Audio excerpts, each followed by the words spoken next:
ritual atau relationship. Banyak dari kita seringkali menjadi orang Kristen tanpa kita sadari setelah bertahun-tahun kita menjadi orang yang datang ke gereja, mendengar tentang firman Tuhan, mendengar karya Kristus. Tanpa kita sadari hati kita sudah kapalan, sudah terbiasa dengan kata-kata anugerah, berita salib. Setiap minggu kita melakukan pengakuan dosa. Tetapi apakah betul kita itu menghidupi ini sebagai iman kita karena kita berelasi dengan Tuhan? Ataukah kita hanya melakukan ritual-ritual kosong? Ritual agamawi. Dan hari ini kita akan mengecek hati kita bersama-sama. Supaya saudara bukan cuma hanya KTP-nya saja yang Kristen. Tetapi saudara benar-benar menghidupi iman ini. Jangan kaget saudara, tahun-tahun berikut ini dunia gak semakin baik. Keadaan ekonomi gak semakin baik. Makin banyak bencana. Itu adalah apa yang dikatakan firman Tuhan tentang keadaan dunia yang sudah jatuh dalam dosa. Kalau iman saudara hanya Kristen KTP, saudara gak akan bisa tetap teguh dalam menghadapi semua tantangan. Saudara akan mudah hancur, saudara akan mudah kecewa.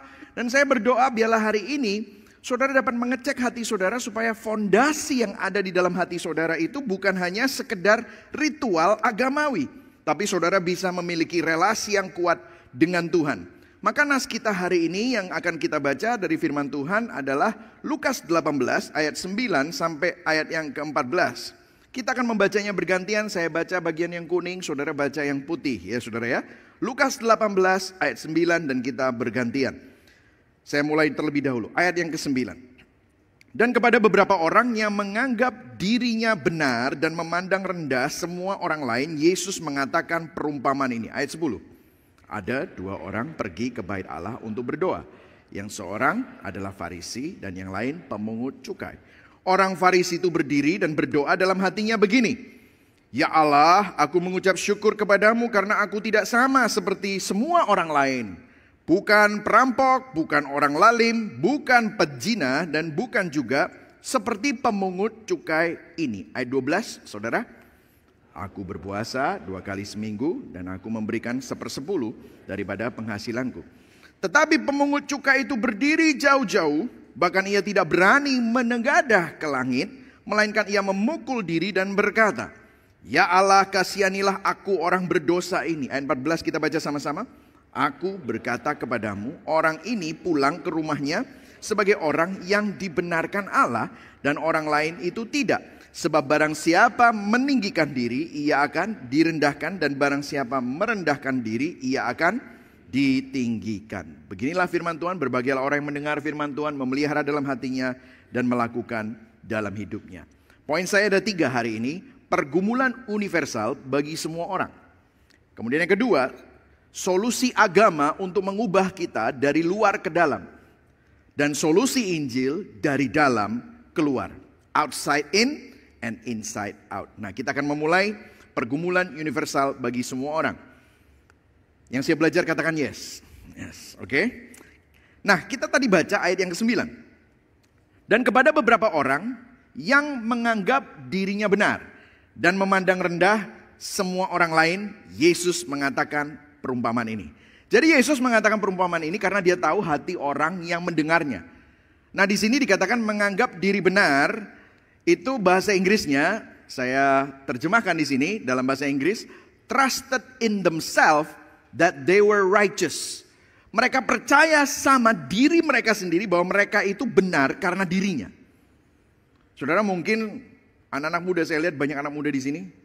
Waduh pastor, waduh Pak Pendeta, zaman ini itu udah bukan zamannya untuk ngomong benar. Apa yang benar bagi kamu, apa yang benar bagi saya, itu belum tentu sama. Itu orang modern bilang begitu. Sebenarnya itu bukan orang modern, tetapi itu adalah paham postmodernisme. Ukuran benar menurut satu orang belum tentu benar menurut orang lain. Itu dunia bilang begitu. Zaman sekarang itu ngomongnya begitu.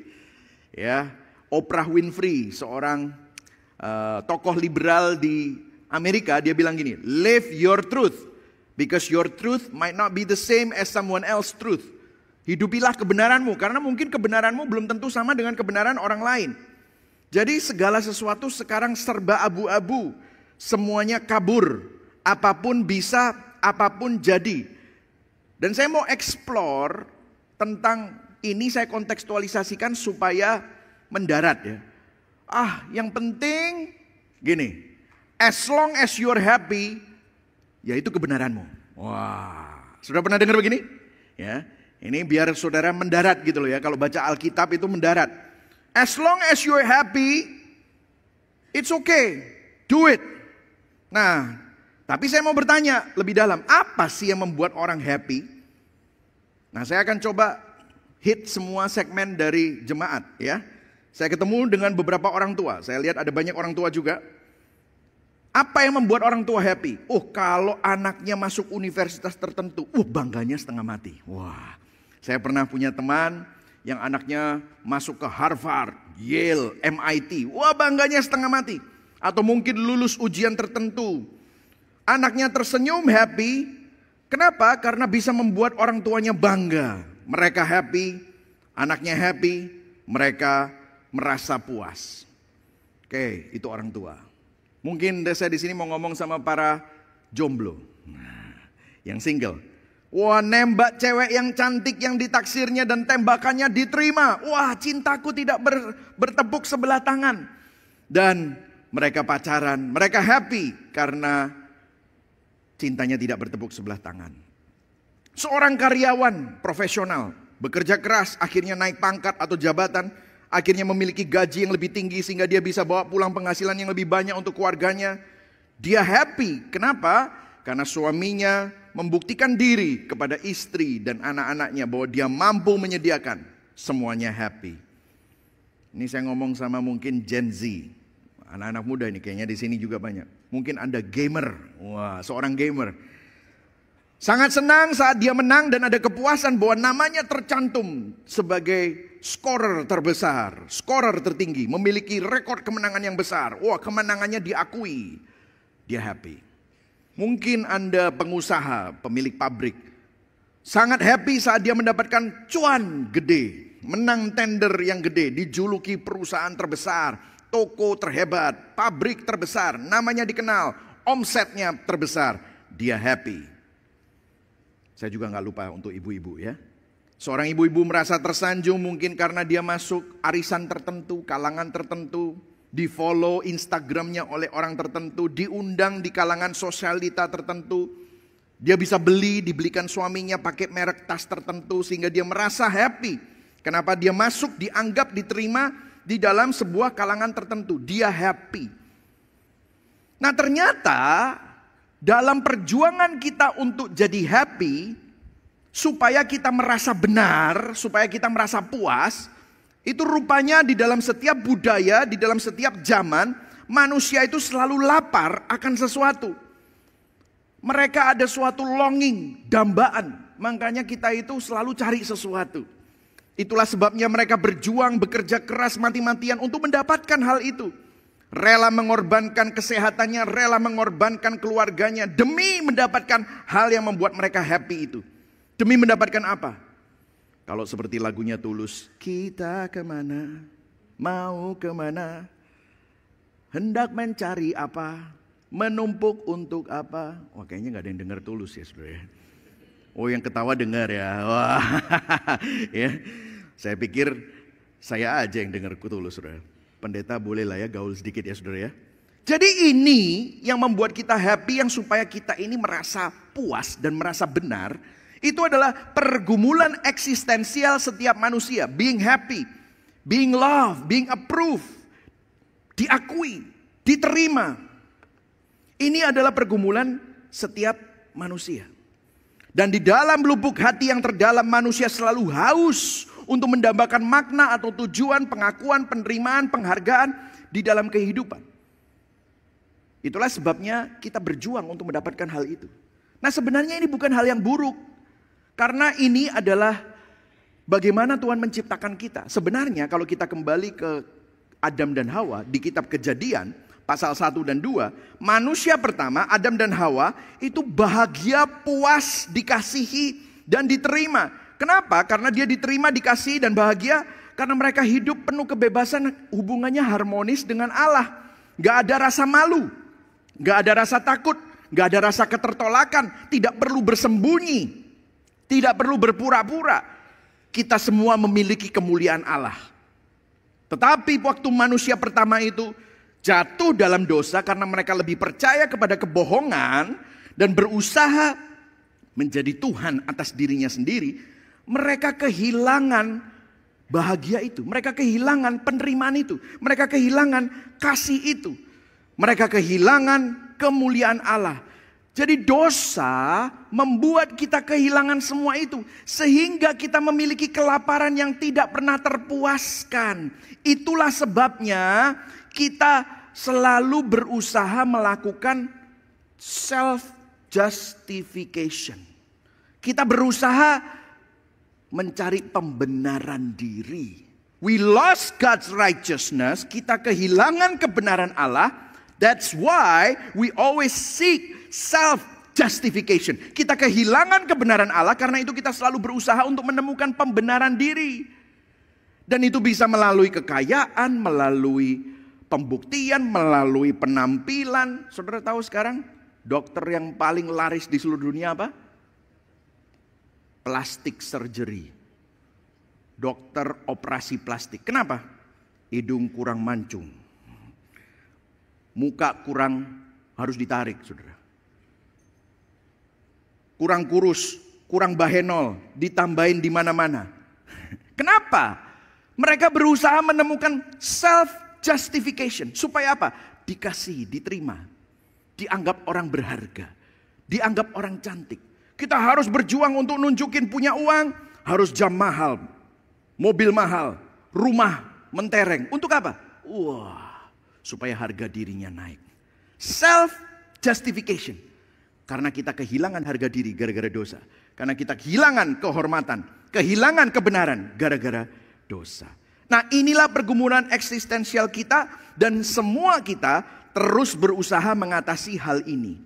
Nah, bagaimana biasanya manusia berusaha mencari solusi terhadap kebenaran yang hilang ini? Nah, solusinya biasanya dari luar ke dalam. Nah, kita akan lihat lagi ayat 9 bahwa Yesus berkata, dia memberikan perumpamaan ini karena beberapa orang yang menganggap dirinya benar dan memandang rendah semua orang. Maka kita akan selidiki dua karakter yang sedang dibicarakan oleh Yesus. Ada dua orang pergi ke bait Allah untuk berdoa. Yang seorang adalah Farisi dan yang lain adalah pemungut cukai. Kita akan bahas satu-satu. Orang Farisi. Saudara, kalau dipikir, orang Farisi ini sebenarnya seakan-akan dia orang baik, ya saudara. Karena saat di firman Tuhan dikatakan dia apa? Ayo kita baca sama-sama. Bentar. Kita baca sama-sama ayat yang ke-11. Oke? Kita baca sama-sama ya. 1, 2, 3. Orang Farisi itu berdiri dan berdoa dalam hatinya begini. Ya Allah, aku mengucap syukur kepadamu karena apa? Aku tidak sama seperti semua orang lain. Bukan perampok, bukan orang lalim, bukan pejinah, dan bukan juga seperti pemungut cukai ini. Kalau saudara lihat, banyak orang seperti orang Farisi ini. Untuk membenarkan diri sendiri, dia fokusnya pada diri. Tahukah saudara, self-justification, fokus on self, not God. Pembenaran diri sendiri, fokusnya pada diri sendiri, bukan kepada Tuhan. Dan bagaimana dia membenarkan diri sendiri? Kalau kita kembali ke doa itu, doa orang Farisi ini kelihatannya baik karena diawali dengan pengucapan syukur. Ya Allah, aku mengucap syukur kepadamu. Wah, kelihatannya baik ya. Tapi gini, ada yang lucu di dalam doa pengucapan syukur. Saya kasih ilustrasi deh. Kalau saudara mau menulis ucapan terima kasih sama orang, biasanya saudara akan begini. Saya mengucapkan terima kasih kepada Bapak yang terhormat. Nah, setelah itu apa? Ya, kita harus berterima kasih tentang jasa Bapak itu atas kebaikannya. Betul gak sih? Kan seharusnya begitu. Tapi coba kita lihat di sini. Ya Allah, aku mengucap syukur kepadamu. Titik. Ini adalah ucapan terakhirnya tentang Tuhan. Selanjutnya dia bicara tentang dirinya sendiri. Dia memuji dirinya sendiri. Jadi seakan-akan begini, di balik penampilannya yang tampaknya beribadah, di balik penampilannya yang tampaknya dia ke rumah ibadah, sebenarnya dia tidak peduli tentang Tuhan. Dia peduli terhadap dirinya sendiri. Di balik semua pembicaraannya tentang Tuhan, semua aktivitas yang mengatasnamakan Tuhan, semua kebaikan moralnya, dia sebenarnya hanya membanggakan dirinya sendiri. Hati-hati, ini model ritual begini, saudara. Saudara ke gereja untuk apa? Saudara datang menyembah Tuhan, bahkan ngasih persembahan, melayani Tuhan, untuk apa? Kalau saudara berpikir itu adalah jasamu dan saudara ingin supaya diterima Tuhan, jangan-jangan saudara nggak ngerti inti kekristenan. Maka saudara melakukan ritual-ritual kosong. Itulah yang dinamakan agama. Makanya saudara sering dengar kekristenan itu bukan tentang agama, tetapi kekristenan itu tentang relasi. Nah, nanti saya akan bahas tentang relasi itu seperti apa. Apalagi yang menjadi kesalahan dari orang Farisi ini. Yang kedua, orang Farisi ini menekankan hal yang eksternal, yang luar, bukan kepada karakter, motivasi, atau kedalaman hati. Coba kita lihat doanya apa. Ya Allah, aku mengucap syukur kepadamu, titik, gak ada lagi tentang Tuhan. Karena aku tidak sama seperti semua orang lain, bukan perampok, bukan orang lalim, bukan pejinah, bukan juga seperti pemungut cukai ini. Aku berpuasa 2 kali seminggu, aku memberikan 1/10 dari segala penghasilanku. Jadi orang Farisi ini berkata, dia bukan perampok. Kenapa? Perhatikan, dia tidak berkata begini. Ya Allah, aku bersyukur bahwa aku jadi orang yang makin sabar. Karena anugerahmu, engkau sabar sama aku. Makanya aku jadi makin sabar. Gak ada kata-kata begitu. Aku makin lembut, aku bisa mengasihi orang yang biasanya tidak bisa aku kasih. Karena aku sadar, aku juga gak layak terima kasihmu. Tetapi karena engkau mengasihi aku, maka aku belajar untuk mengasihi orang lain. Gak ada kata-kata itu. Dia gak berbicara, Tuhan aku mengucap syukur, aku bisa tetap bersuka cita dan memiliki damai sejahtera meskipun aku mengalami penderitaan. Gak ada. Gak ada bicara tentang kedalaman hati, motivasi, karakter. Fokusnya hanya pada hal-hal yang kelihatan dari luar. Jadi pemahamannya tentang dosa dan kebajikan sepenuhnya berorientasi kepada perilaku eksternal. Hanya mematuhi peraturan dan melakukan ibadah yang di luar dan tidak melanggar peraturan. Tetapi hatinya itu tidak menyembah Tuhan. Saudara ya, ada orang yang melakukan sepertinya kelihatannya sangat rohani. Misalnya menyumbang untuk misi. Yang satunya ada 2 orang nih ya. Yang satunya menyumbang untuk misi karena dia sadar bahwa melalui misi Allah, orang itu diselamatkan, si A diselamatkan karena kasih karunia, maka sebagai ucapan syukur terhadap kasih karunia yang dia terima, dia menyumbang sejumlah dana untuk misi. Tapi yang satunya mau menyumbang misi karena apa? Mungkin dimintai oleh ketua misi di gereja, komisi misi di gereja. Ditanya, Bapak mau sumbang misi enggak? Udah ditanyain, enggak nyumbang, enggak enak. Ya udahlah nyumbang, supaya saya kelihatannya baik. Sebenarnya enggak rela, tetapi ya sudah, mau gimana? Kalau nanti saya tidak sumbang, nanti saya enggak enak sama orang lain. Berapa banyak di situ? Kita kadang-kadang seperti itu. Maka kita bisa saja menyumbang, di hadapan manusia kita melakukan hal yang sama seperti orang yang A, tetapi yang sini, sumbangannya itu sebenarnya bukan untuk Tuhan, tetapi untuk pencitraan. Jadi apa yang terjadi? Itu ritual. Itu gak ada hubungannya sama Tuhan, tapi kelakuan yang perilaku yang eksternal untuk diri sendiri. Dan kemudian yang ketiga, memamerkan komparasi, membandingkan diri dengan orang lain. Comparison to feel better. Ayat 9 memberi catatan bahwa ia memandang rendah semua orang, menganggap dirinya benar dan memandang rendah semua orang. Bahkan kalau saudara saya kasih yang warna putih itu, dikatakan aku tidak sama seperti semua orang lain. Bukan juga seperti pemungut cukai ini. Ia berkata, aku gak sama seperti semua orang lain. Aku lebih baik dari semua orang lain. Perhatikan sesuatu yang menarik di sini. Orang Farisi ini berpikir bahwa ia lebih baik dari orang lain karena ia bukan perampok, pembuat kejahatan. Dan dia ini melakukan 10 perintah Allah. Bahkan 1/10 dari penghasilannya. Ini sesuai Alkitab. Kemudian dia berkata begini, aku berpuasa 2 kali seminggu. Saudara, by the way, di Alkitab tidak pernah ada perintah berpuasa 2 kali seminggu. Biasanya hanya 1 kali seminggu. Jadi ini pilihan dibuat sendiri. Kenapa? Dia melakukan sesuatu yang lebih daripada yang diharuskan atau dituntut oleh Alkitab, supaya dia merasa lebih rohani dari semua orang.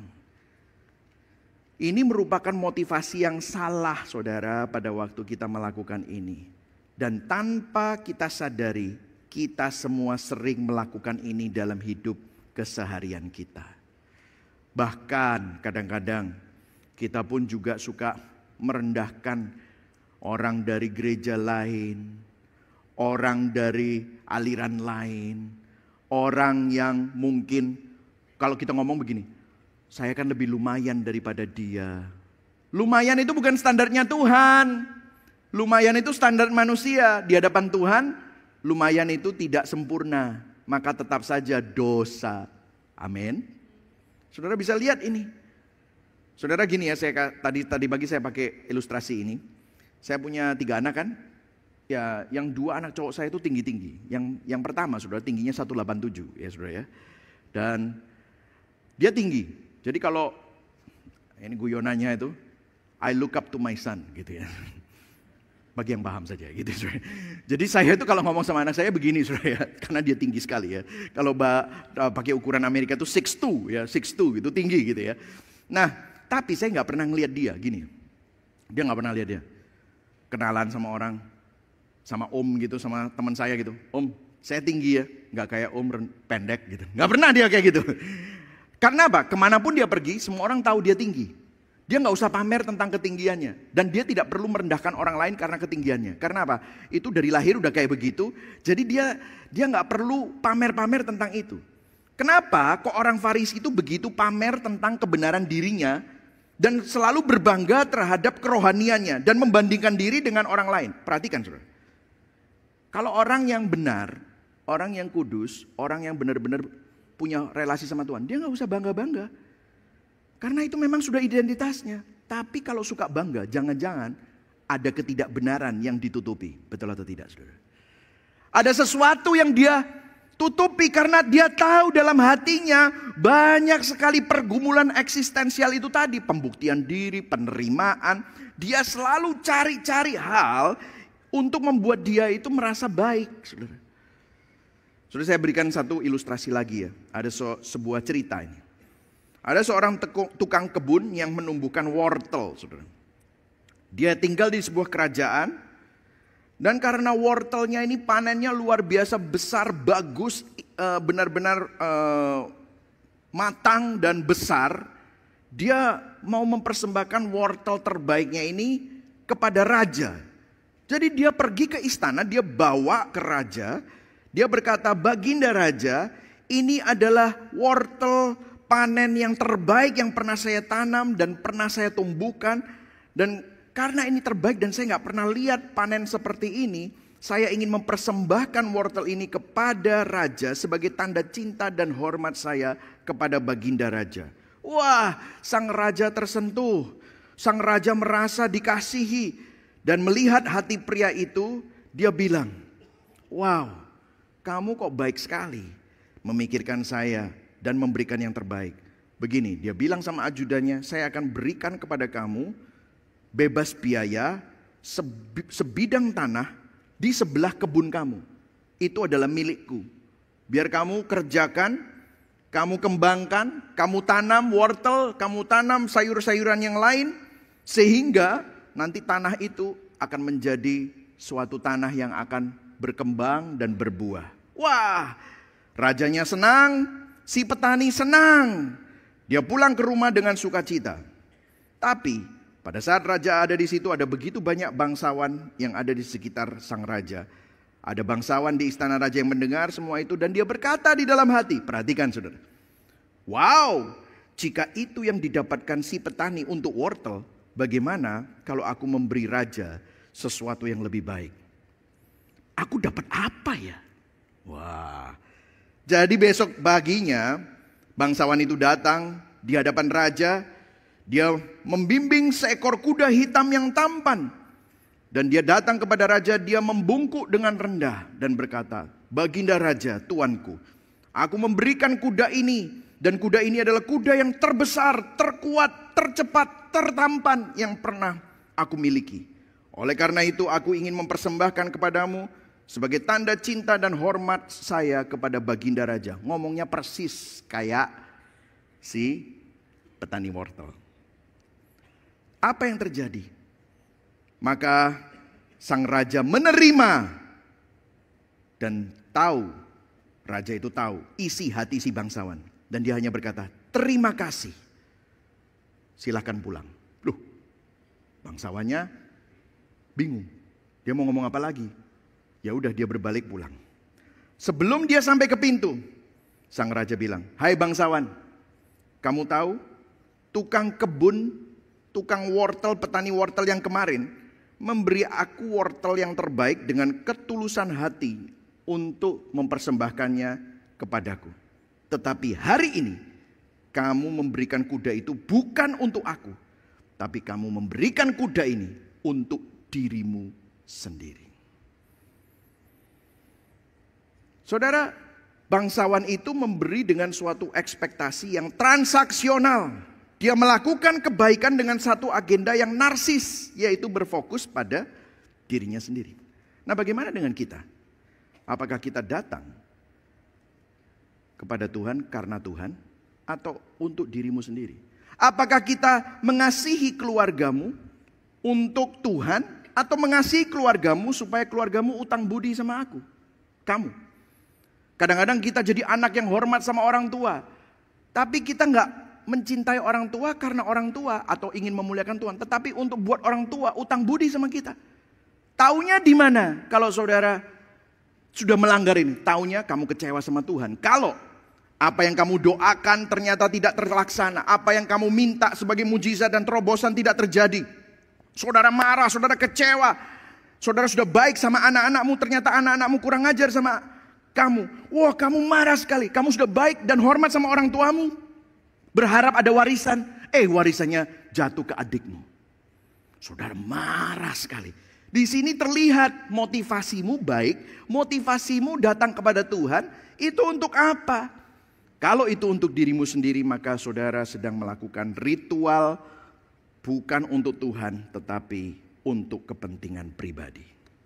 Charles Spurgeon di dalam bukunya dia berkata begini, jika kita melakukan sesuatu untuk Tuhan dengan harap untuk mendapatkan berkat atau surga, maka sebenarnya kita tidak melakukannya untuk Tuhan, melainkan untuk diri kita sendiri. Hanya bagaimana obatnya? Hanya pengalaman kasih karunia yang mampu mengubah kita, sehingga saat kita melakukan hal-hal yang baik, itu benar-benar demi kebaikan dan untuk Tuhan. Yang setuju katakan amin. Mari sama-sama kita periksa hari ini hati kita masing-masing.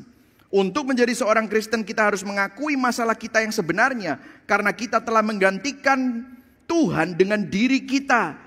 Dan kita melakukan hal-hal yang agamawi, karena kita mencoba menjadi penyelamat bagi diri sendiri dengan melakukan hukum-hukum agama.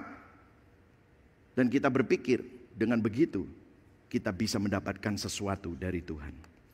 Kita masuk ke dalam pemungut cukai. Nah, si pemungut cukai kalau saudara perhatikan sama-sama berusaha menjawab masalah pergumulan eksistensial. Jadi pemungut cukai ini juga orang berdosa dan pelanggar hukum. Kalau yang tadi kelihatannya baik. Tapi pemungut cukai dan orang Farisi ini sama-sama berusaha menjawab pergumulan eksistensial. Jangan salah, Yesus bukan menyetujui gaya hidup si pemungut cukai. Jadi kalau Yesus ketemu sama pelacur, sama orang berdosa, sama Sakius, sebenarnya mereka disuruh bertobat juga oleh Yesus. Tetapi dua-duanya ini sama seperti pemungut cukai, seperti juga orang Farisi. Dua-duanya berusaha menjawab masalah pergumulan eksistensial, mencari makna, penerimaan, pembenaran diri, penghargaan dan pengakuan. Yang satu mengikuti hukum dengan agama supaya terlihat baik, yang satu melanggar hukum, hidup dalam hedonisme, hidup dalam dosa. Yang satu mentaati hukum, yang satu melanggar hukum. Tapi dua-duanya sama-sama berdosanya. Sebenarnya Yesus pernah memberikan sebuah perumpamaan yang sama di Lukas 15 tentang perumpamaan prodigal son, anak yang hilang. Saudara masih ingat? Berapa anaknya? Ada si sulung dan si bungsu. Yang bungsu persis kayak pemungut cukai. Dia dapat warisan, minta warisan, bapaknya padahal belum mati. Ini anak ini benar-benar kurang ajar ya saudara ya. Dan dia menghambur-hamburkan pesta pora, jadi anak yang hilang. Tapi anak yang sulung, wah anak yang sulung ini juga parah saudara. Anak yang sulung ini juga tidak peduli terhadap bapaknya. Yang dia cari apa? Waktu dia lihat bahwa bapaknya itu menerima anak sulung, apa yang terjadi? Dia marah. Aku taat, gak pernah melanggar perintah bapak. Dalam hati saya, masa kita gak pernah melanggar perintah Tuhan? Masa melanggar cuma gak ketahuan, betul ya? Masa, tapi apa yang terjadi? Lembu aja gak dapat gua. Jadi dua-dua hilang. Yang satu hilang di luar, yang satu hilang di rumah. Nah saudara ini lihat cerita yang sangat mirip. Anak yang sulung sama dengan orang Farisi. Anak yang bungsu sama dengan si pemungut cukai. Jadi kalau kita lihat kekristenan, Injil itu selalu lawannya. Ini loh, hidup dalam dosa atau agama. Saudara lihat ya. Ini orang yang cari makna. Wah dia bisa. Jadi gini ya, orang yang berdosa itu kalau misalnya dia itu hedonis, wah pokoknya ancur-ancuran hidupnya. Sebenarnya dia juga cari makna pembenaran diri karena dia kehilangan sesuatu maka dia cari kepuasan. Tapi ada juga orang yang aku gak mau kayak gitu. Aku jadi orang baik, aku jadi orang beragama. Tapi kalau itu tidak dilakukan untuk Tuhan, maka sama saja saudara. Menjawab pergumulan eksistensial dengan agama tidak menyelamatkan. Menjawab pergumulan eksistensial dengan hidup dalam dosa juga tidak menyelamatkan. Disinilah kita harus melihat dari perspektif Injil. Apa kata firman Tuhan? Karena Injil adalah jalan ketiga. Di mana agama tidak bisa memberi solusi.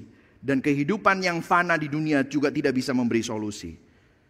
Disinilah solusinya bukan dari luar ke dalam. Tetapi apa saudara? Dari dalam keluar. Katakan sama-sama, dari dalam keluar. Tuhan ingin memberikan hati yang baru. Dan caranya untuk mendapatkan hati yang baru, saudara lihat, ini luar biasa. Ayat 13, disinilah Yesus memberikan sebuah komparasi bagaimana attitude pemungut cukai ini. Baca sama-sama ayat 13 ya, kita baca sama-sama. Yang di belakang sana, semoga Anda menyimak ya saudara ya. Ini kayaknya kursinya lebih enak ya Pak ya yang di atas ya. Wah, katakan kepada kanan kirimu yang di belakang itu, jangan tidur loh ya, jangan tidur ya. Atau kalau enggak jangan WA, ini mau makan kemana habis ini ya saudara ya. Nanti saudara cuman hanya melakukan ritual ya saudara. Ya. Oke, kita baca sama-sama ya. 1, 2, 3. Tetapi pemungut cukai itu apa? Berdiri jauh-jauh, bahkan apa? Ia tidak berani menengadah ke langit, melainkan ia memukul diri dan berkata, ya Allah kasihanilah aku orang berdosa ini. Nah yang menarik adalah bahasa asli orang berdosa itu bukan not a sinner, but the sinner. Akulah si orang berdosa. Kalau saya a sinner artinya kita masih membandingkan diri dengan orang lain. Kalau kita berkata bahwa I am a sinner artinya aku masih lumayan dibandingkan dia gitu. Akhirnya kita tidak benar-benar memiliki pengertian yang benar tentang pertobatan. Tetapi waktu si pemungut cukai itu bilang I am the sinner, dia memiliki pengertian yang benar tentang pertobatan. Karena apa? Dia bukan hanya bertobat karena konsekuensi dosanya. Misalnya konsekuensi dosa gini ya saudara ya. Kalau saudara serakah, saudara mau investasi karena spekulasi, dan saudara sekarang rugi dan terjerat hutang. Terus saudara datang sama Tuhan, oh, nangis Tuhan, aduh gara-gara aku spekulasi. Ya kelihatannya saudara bertobat, tapi itu belum tentu bertobat. Karena saudara hanya menyesal karena konsekuensi keserakahan saudara. Si orang pemungut cukai ini bukan bertobat karena konsekuensi dosa. Dan juga bukan bertobat karena apa yang eksternal saja. Kelihatannya dia bertobat, nangis, tapi sebenarnya hatinya belum tentu nangis. Tetapi dia bertobat dan berduka karena sadar bahwa dirinya adalah the sinner. Apakah pengertian yang benar tentang pertobatan dalam diri saudara itu sudah saudara lakukan? Bukan bertobat karena konsekuensi dosanya, bukan bertobat karena kelihatannya saudara menyesal dan saudara mau bertobat. Tetapi bertobat dan berduka, sadar bahwa ternyata dirimu ini sudah melanggar kekudusan Tuhan. Tuhan yang mati bagi kamu, Tuhan yang menyelamatkan kamu, kamu anggap kosong, kamu anggap angin. Dan saudara, yang kedua, si pemungut cukai ini dari cerita Yesus memiliki cara pandang yang baru akan pembenaran dan pengakuan. Artinya begini, Tuhan, kadang aku kelakuannya baik, kadang kelakuanku jahat, tapi saat aku berlaku jahat ataupun aku berlaku baik, hatiku sama saja. Aku terus mencari pembenaran diri.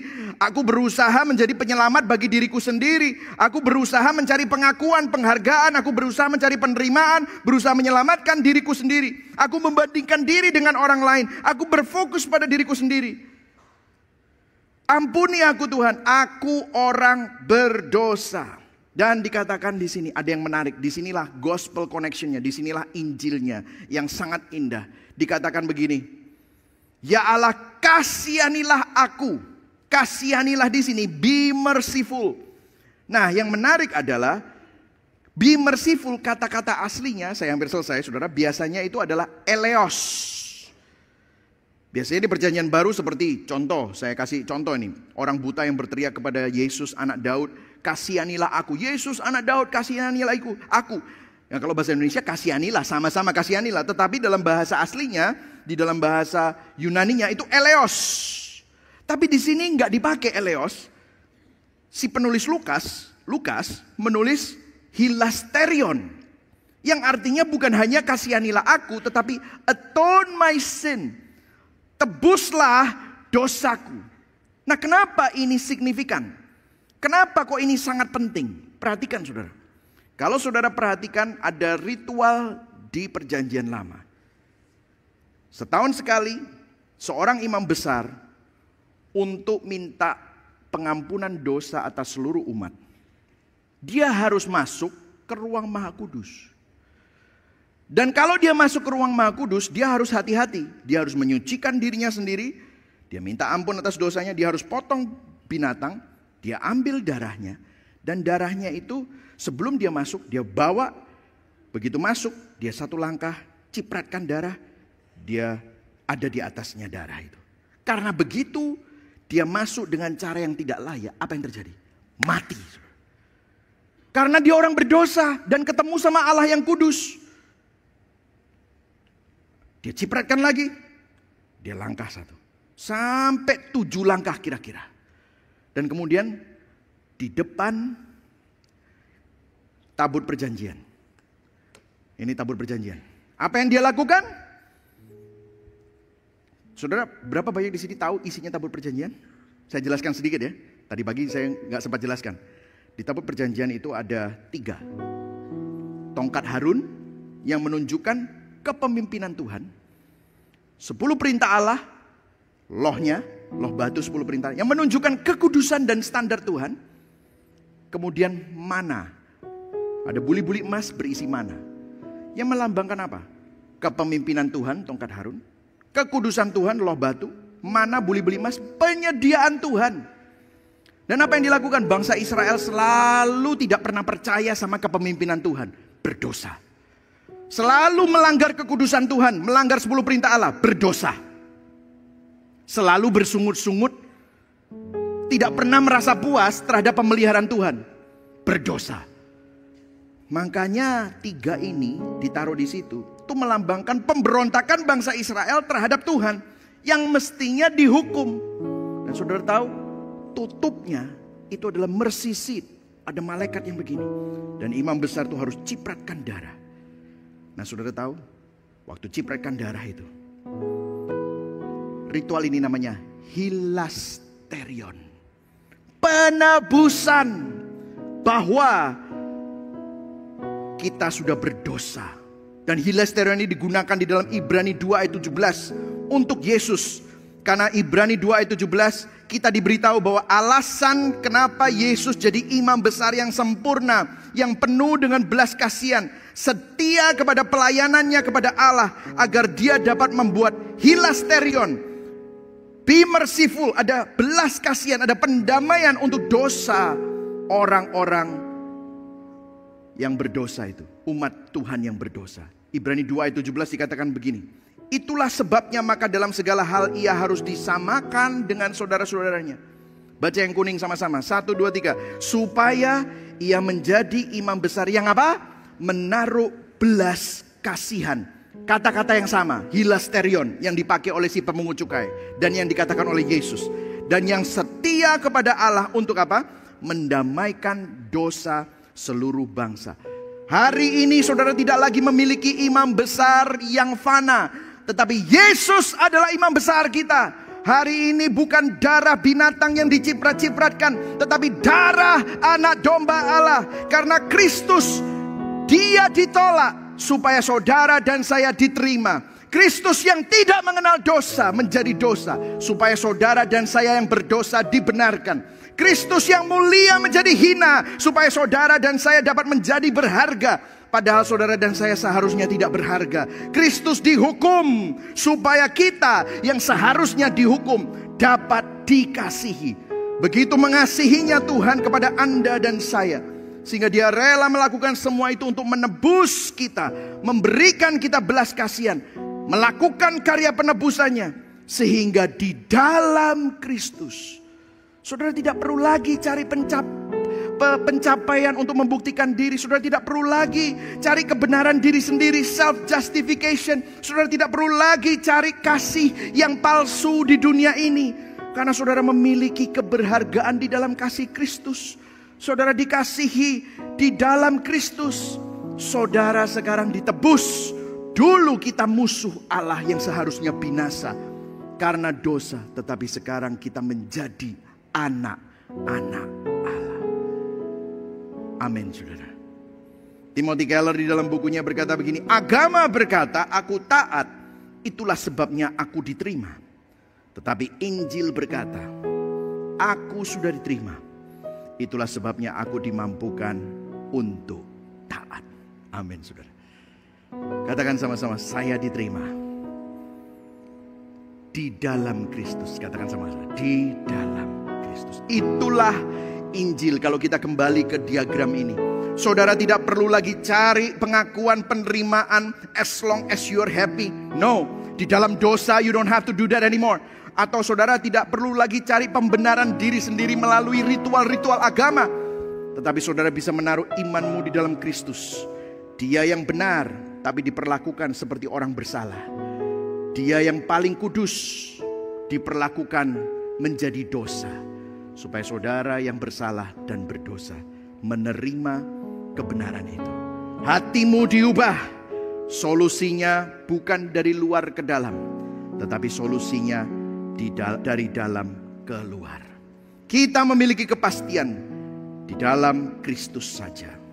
Nah, saya mau kasih yang terakhir. Bisa enggak si pemungut cukai, ceritanya di dalam perumpamaan Yesus itu menjadi pahlawannya. Ini loh, jadi orang yang bertobat. Dan saudara mungkin hari ini saudara tersentuh mendengar ini semua. Saudara bilang, ya aku mau bertobat. Dan pada waktu itu pemungut cukai itu bertobat. Tapi bisa gak? Waktu dia bertobat, hidupnya berubah 1 minggu. Dia tidak lagi menipu orang, memeras orang dengan cukai. Dia bertobat. Terus dia mulai cerita sama temannya yang juga pemungut cukai. Si pemungut cukai yang lain itu juga, ya udah aku juga ikut bertobat deh. Minggu depan kita sama-sama ke gereja. Dan di gereja si pemungut cukai dan temannya si pemungut cukai, yang temannya pemungut cukai ini yang baru datang ke gereja, melakukan persis yang sama. Aduh, aku berdosa Tuhan. Tapi seminggu kemudian si pemungut cukai merasa dirinya lebih baik dan dia berdoa sama Tuhan. Tuhan, terima kasih. Minggu ini aku lumayan. Tidak seperti dia, temanku pemungut cukai. Ini bukan di Alkitab ya, nggak ada di Alkitab. Tetapi bisa nggak si pemungut cukai kayak gitu? Saya mau nanya, boleh dijawab? Bisa nggak? Bisa.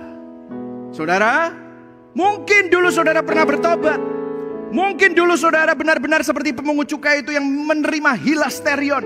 Tetapi sudah bertahun-tahun salib tidak memelelehkan hatimu lagi. Saudara tidak lagi bergetar pada waktu saudara melihat anugerah. Hatimu sudah dingin, hatimu sudah hambar. Itulah sebabnya khotbah yang terpenting yang perlu kita dengar setiap kali adalah Injil yang kita khotbahkan pada diri kita sendiri. Apakah hati saudara hancur waktu melihat bahwa Tuhan yang kudus mau berkorban untuk saudara yang berdosa?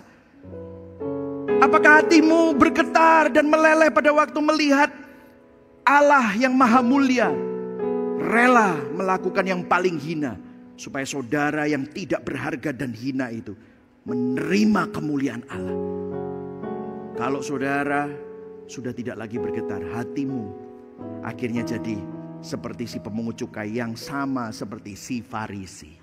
Saya berdoa hari ini saudara bukan hanya melakukan ritual, tetapi saudara mengenal Sang Penyelamat itu. Filipi 3 ayat 7-8 Paulus berkata, tetapi yang dulu aku anggap merupakan keuntungan bagiku sekarang ku anggap rugi. Karena apa? Karena siapa? Kristus. Katakan sama-sama Kristus. Kristus. Malahan segala sesuatu ku anggap rugi karena pengenalan akan siapa? Kristus Yesus Tuhanku lebih mulia dari segala semuanya. Oleh karena dialah aku telah melepaskan semuanya itu dan menganggapnya sampah, supaya aku memperoleh siapa? Kristus. Saya berdoa kita bukan hanya tahu tentang Kristus atau Tuhan, namun mengenal Kristus, mengenal Tuhan. Kita tidak lagi beragama, namun kita berelasi dengan Kristus. Yang setuju katakan amin. Biarlah hari ini hati kita ditata ulang. Sebelum kita berdoa, saya ingin memberikan dan membacakan implikasi Injil. Karena Injil, karena berita anugerah ini, kita tidak merasa lebih baik dari orang lain saat mampu taat. Karena kalau saudara bisa taat, itu semata-mata karena Kristus. Yang setuju katakan amin. Kalau saudara bisa berbuat baik, itu semata-mata karena apa? Anugerah Kristus. Karena Injil, kita juga tidak mudah baper atau minder saat ditolak atau kurang dihargai. Saudara gak cari pembenaran diri lagi. Karena Injil, saudara tidak berfokus pada diri, tetapi kepada Kristus. Karena Injil, saudara memiliki hati yang lembut, yang terus diperbaharui, terus memandang kepada salib, dan mudah bertobat. Hari ini saya berdoa supaya saudara bukan hanya melakukan ritual, tetapi saudara membangun kembali relasi dengan Tuhan. Mari sama-sama kita berdoa.